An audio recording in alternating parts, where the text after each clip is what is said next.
In today's episode, the Eagles have a chance to do something they have not yet done in this entire series: make the playoffs. With a win over the Washington football team, or I guess now the Washington Commanders, the Philadelphia Eagles can clinch a playoff spot. They may need some other things to go their way as well, but since it is still only week 15, the Eagles are in no rush, but would love to get that spot today. But they're going to have to beat a strong 7-6 Washington team fighting for their playoff lives, led by rookie quarterback Joe Kilpatrick. We have not played against Washington yet. It feels like in all three seasons of this series, we've always played Washington super late in the year. We are, of course, currently the number one seed in a very weak NFC. The Lions are right on our tail, though. They have won 6 in a row and are only one game back, but we do own the head-to-head tiebreaker over them. The Cardinals are currently the 7 seed, but we beat the Cardinals back in week 2, so we have the head-to-head over them. So if we win, or if they lose, then we do clinch a playoff spot today. So we talked about Joe Kilpatrick a little bit earlier. He was a first-round pick this year out of North Carolina State, started his collegiate career at Westlake, and he's had a pretty good season for the Washington football team, who have a very similar roster to what they have in real life, minus Terry McLaurin, who of course is now on the Kansas City Chiefs. We had a couple big injuries in the last episode with Lane Johnson and Tykeem Keon both breaking their ribs. Not to mention, we're still going to be without Brandon Brooks and Landon Dickerson. So that is 4 of our offensive starters, including 3 of our offensive linemen who are injured.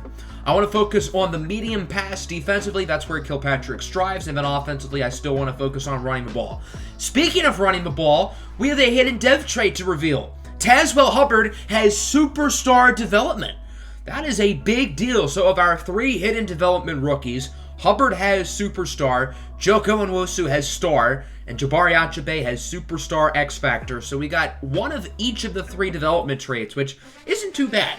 So let's now get into this matchup. One of the biggest games in this franchise series so far. Again, the Eagles will clinch a playoff spot with a win in today's game against the Washington football team. And as we said, Washington needs all the wins they can get here with a 7-6 record, fighting for their playoff lives in an NFC that isn't super top-heavy, but it is deep. There are a lot of teams fighting for those wild card spots. The Eagles are lucky that they're probably not going to be one of them, as they are the only team in the conference with double-digit wins. So let's now get this matchup underway, a big divisional rivalry game here at FedEx Field. So the Eagles start the ball on 3rd and 8. Hurts tries to get it to Hubbard, but it is incomplete. So the Eagles had a 3-minute drive going there, but all for naught, as they would have to punt it. Now Washington has it. Here's Joe Kilpatrick on 1st down. Goes short into the hands of his tight end, Logan Thomas. Breaks the tackle and is wrapped up by the rookie Jabari Achabe at the 31-yard line. Gain of 19 for Thomas, who of course played quarterback in college at Virginia Tech University, as it's now 3rd and 5. Kilpatrick looking to throw it. Going to take a shot deep downfield, and it is incomplete. He was trying to go deep for Diami Brown, but his throw is a little bit offline. Ike Bodeketter is hurt on the play for Washington, so they would have to punt it, and the Eagles have the ball. 2nd and 6. Hurts with a strike for Rosemont St. Clair, the best receiving back in the National Football League, with the 1st down. He's going to have to be an even bigger factor in the pass game with Tykeem Keon out for the next 3 weeks. Hubbard with a nice run, breaking a tackle for a gain of 15, and now Tyler Palumbo, the left tackle, is injured. It doesn't look like it'll be a serious injury, but for now, the Eagles are with 4 backup offensive linemen, with the only healthy one at the moment being center Jason Kelsey, of all people, who of course is 35 years old and has had a history of injury issues in his past as well. 3rd and 11, a strike for Goddard, tries to dive in. They knock him down at the 1-yard line, but still a good 1st down for the Eagles, who are marching on the doorstep of this end zone. 1st and goal. Hurts is going to look to throw it, and he connects with Tazwell Hubbard, the superstar development trait rookie, for a touchdown, and the Philadelphia Eagles are on the board. It took a little bit while for somebody to score, but it is Philadelphia who will make it a 7-0 contest. So Washington now has the football. Kilpatrick goes short for Gibson, who gets the force on one of the defenders with a nice juke move as well to the 41, and now Josh Sweat is injured. It seems like all these injuries are coming to the Eagles literally at the worst time of the season. Again, luckily for Sweat, it doesn't look like it'll be a serious injury. Look at this. Damian Rose is wide open up the middle of the field. Breaks a tackle. He is in for a touchdown.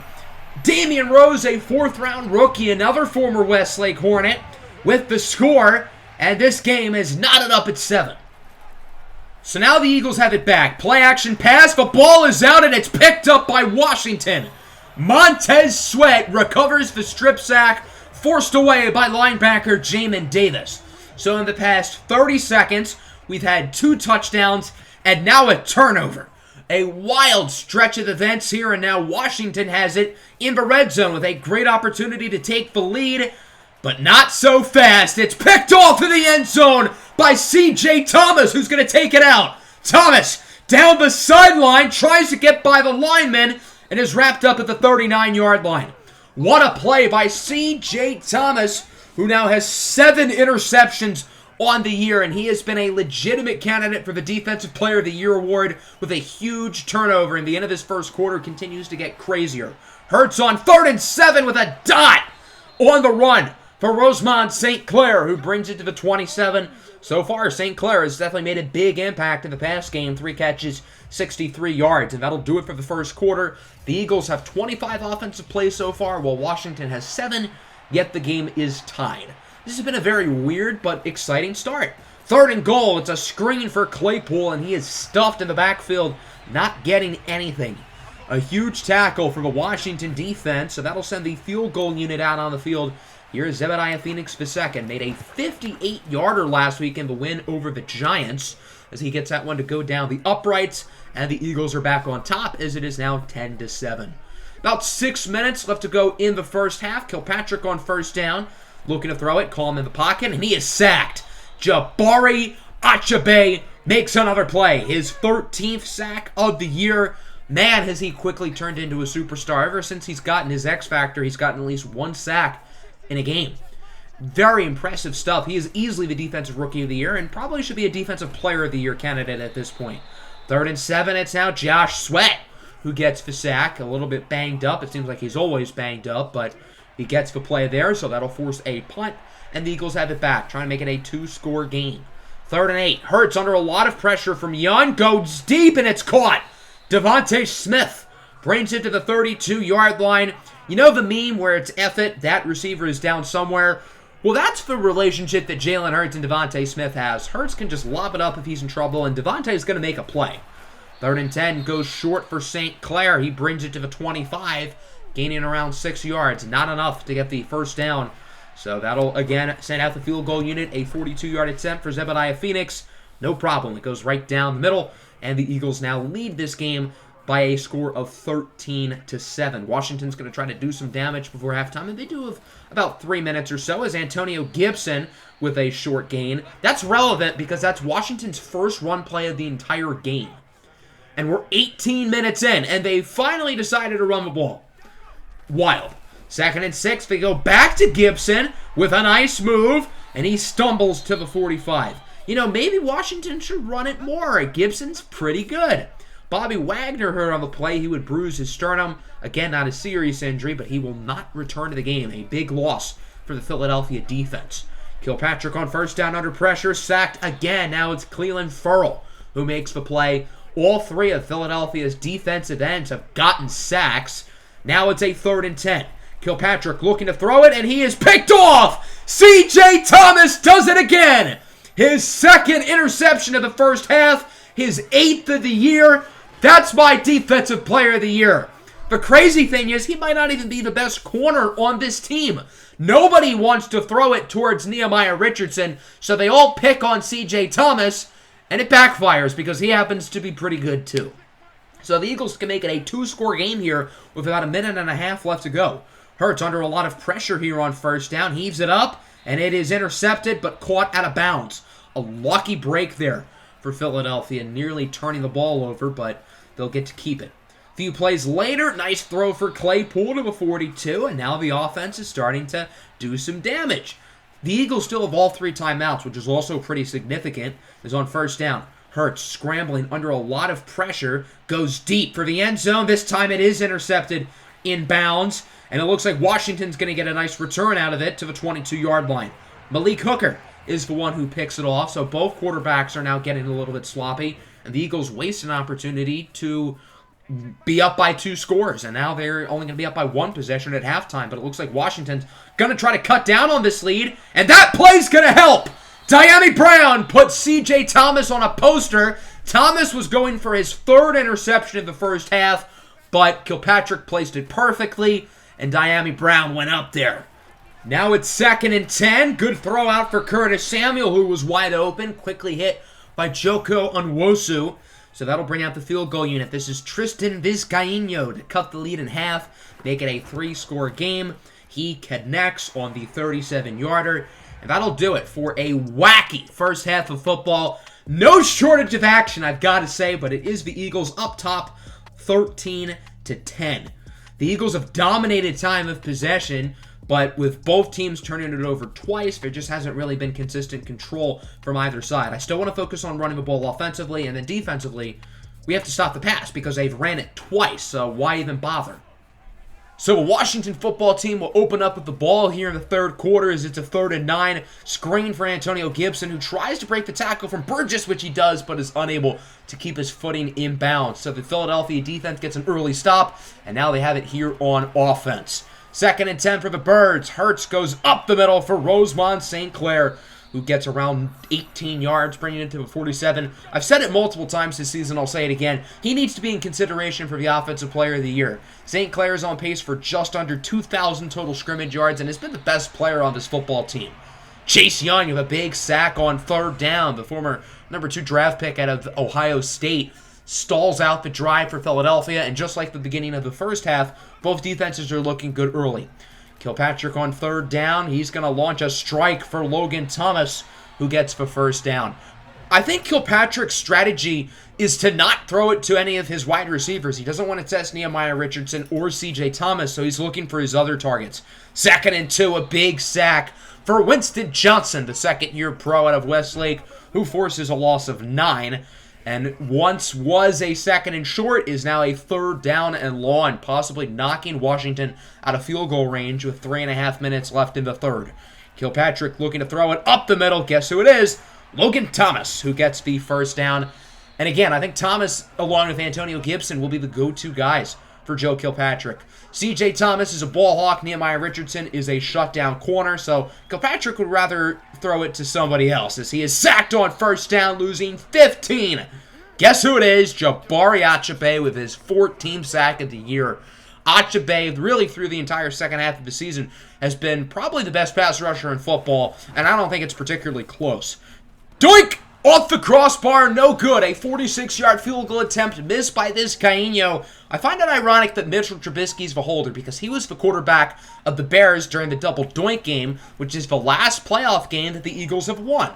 On 1st down of the new drive, Hurts goes up the middle for Devontae Smith, who brings it to the 46-yard line. Nice play for Smith, who's been a little bit quieter than expected. Rosemont St. Clair's sort of taken the load as the number 1 receiver. Now 3rd down 11. Under a minute to go in the quarter. Hurts heaves it up for Smith, and it's broken up. Smith had it in his hands, but 2 defensive backs were there to box him out. No score change in the third quarter. Remains 13-10. The Eagles have not scored under 20 points in a single game all year, but they're in danger of doing so today if Washington's defense keeps it up. The football team have it on offense. There's Logan Thomas. Breaks a tackle. Thomas down the field gets hit-sticked by Deshaun Elliott at the 31-yard line. Again, as I've been saying, Logan Thomas is the man to watch here in the fourth quarter for the Washington offense. They want to get him the ball because with no Bobby Wagner, the coverage at linebacker is a little bit inconsistent now. Again, Logan Thomas, another 1st down as he brings it to the 17. Hit-sticked again by Deshaun Elliott, but Logan Thomas continues to pave the way for this offense.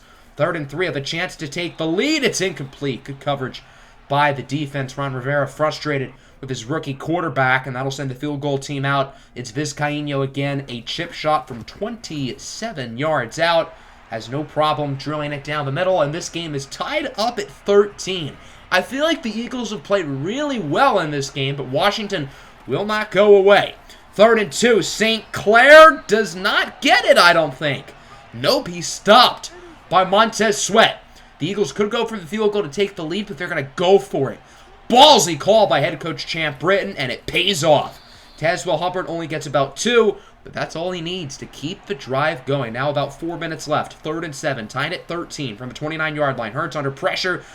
I'm going to be honest here. I didn't mean to press X. That was a really bad throw. I misclicked, okay? 4th and 7 now. It's a 46-yard field goal attempt for Zebediah Phoenix, and he is ice-cold cash money. The Eagles take the lead 16-13, and now we get to see what the rookie can do to try to lead his team down the field against the top seed in the conference as Curtis Samuel is left wide open. Samuel's had a quiet game because he is this team's #1 receiver, and opposing #1 receivers against the Eagles do virtually nothing because Nehemiah Richardson is that dude. Up the middle now for Antonio Gibson to the 35. I'm surprised Gibson has not had more of a role in the pass game. He's one of the better receiving backs in the league, and, well, Kilpatrick really isn't throwing it to his receivers. It's mainly been Logan Thomas getting a bulk of the touches. 3rd and 10. Kilpatrick goes short for Gibson, who gets the force, but does not get the first down, only getting 9 yards. A big tackle by Akeem Davis-Gaither, and that brings us to the 2-minute warning. 16-13, ugly NFC East football at its finest. So on 4th and 1, Washington's going to go for the safe play, kicking the field goal, a 43-yarder for Tristan Vizcaino, and it is good. Looked like that one could have been short. If you're missing kicks short as an NFL kicker from 43 yards, then you probably shouldn't be an NFL kicker. So now the Eagles offense returns to try to drive down the field and win the game. This is a good start. Nice move on the slip screen by Rosemont St. Clair, who I believe is now over 100 receiving yards on the day. 3rd and 11 from the 39, under a minute to go. A big throw to Delshawn Callaway-Riley, who gets a big first down to the 39-yard line. Callaway-Riley, I don't think, has made a catch all year until that play, and it was a huge one. Under 30 seconds to go. St. Clair loses 2. The Eagles call timeout. Philadelphia's trying to chew some clock, but they're not really in field goal range. They have it at the 39. This would be a long kick. 3rd and 9. Hurts just tries to go short for Smith, and Caden Smith gets the first down to the 27, so that should be enough. The clock is going to run down. Philadelphia's going to wait to call this timeout. They don't want Washington to get the ball, and eventually with 6 seconds left, Philadelphia does call timeout from the 27-yard line. It's a 44-yard attempt for Zebediah Phoenix as Washington attempts to ice him, but since he's a superstar, he ain't getting iced. From 44 yards to likely send the Eagles into the playoffs. Nearly blocked, and it is good! Zebediah Phoenix, 4 for 4 on field goals today, with likely the game winner that will most likely send the Eagles to the playoffs for the first time since the 2019-2020 season. So now Washington's going to have to heave up a Hail Mary. Joe Kilpatrick does not have the strongest of arms, so he's not going to get it there. Kilpatrick throws it as far as he can. Broken up, incomplete. And the Eagles win a thriller. What a game. One of the most fun of this entire franchise series, in my opinion. 19-16. It wasn't always pretty. There were no touchdowns after the first quarter. A ton of field goals, a lot of big plays on defense. Neither team had trouble moving it down the field. They just had trouble finding the end zone. So it's the Eagles who improved to a record of 11-3, and the Washington football team falls down to 7-7. As we take a look at this box score, I was really impressed with Joe Kilpatrick. He's a really smart quarterback for just a rookie. The way he adjusted in the second half, recognizing who to throw it to, who not to throw it to, I think he's really special. Jalen Hurts, I thought, played fine. I think he played better than his 72 QB rating suggested. The run games for both teams were not all that impressive. Rosemont St. Clair with barely over 2 yards per carry, but he had 8 for 110 in the receiving game. Logan Thomas was also a beast. He had 7 catches, 138 yards. We just could not stop him. Another big game from the Eagles pass rush. Jabari Achebe with 2 sacks. We had 5 as the team. And, of course, C.J. Thomas with 2 big interceptions. And the player of the game, in my opinion, Zebediah Phoenix, 4 for 4 on field goals, including the game winner. We do have a new injury. It's another starter on offense. Dallas Goedert with an upper arm fracture. He's going to be out 2 weeks. Goddard hasn't been a huge part of our offense, but this does leave some question marks. We could roll with Caden Smith and Evan Wiggins, but I'm considering maybe having Chase Claypool or Delshawn Callaway-Riley play tight end for the next 2 weeks. Claypool has been very unimpressive at wide receiver, and Callaway-Riley's also a big target. So there you have it. The Eagles have clinched a playoff spot. We've been waiting for it. We had a chance in Season 1. We should have last year, but we blew it. And now we are officially, no matter what happens in these last 3 games, in the postseason. With a win this week, we will likely clinch for 1 seed. We do have the head-to-head tiebreaker over Detroit because we beat them, and then we split Dallas. So it's a little bit more murky with the Cowboys. But if we win and we have some stuff go our way, we could clinch the 1 seed with 2 extra weeks left to go in the regular season, which would be a major luxury. But next week's going to be a challenge. If the New England Patriots are one of the better teams in the AFC with a record of 9-5, they of course acquired Max Crosby at the trade deadline, who is really good. So it's going to be probably our toughest game left on the schedule. I hope everybody enjoyed the episode. Make sure to hit the like button. Make sure to subscribe. Our Eagles are playoff bound. Peace out.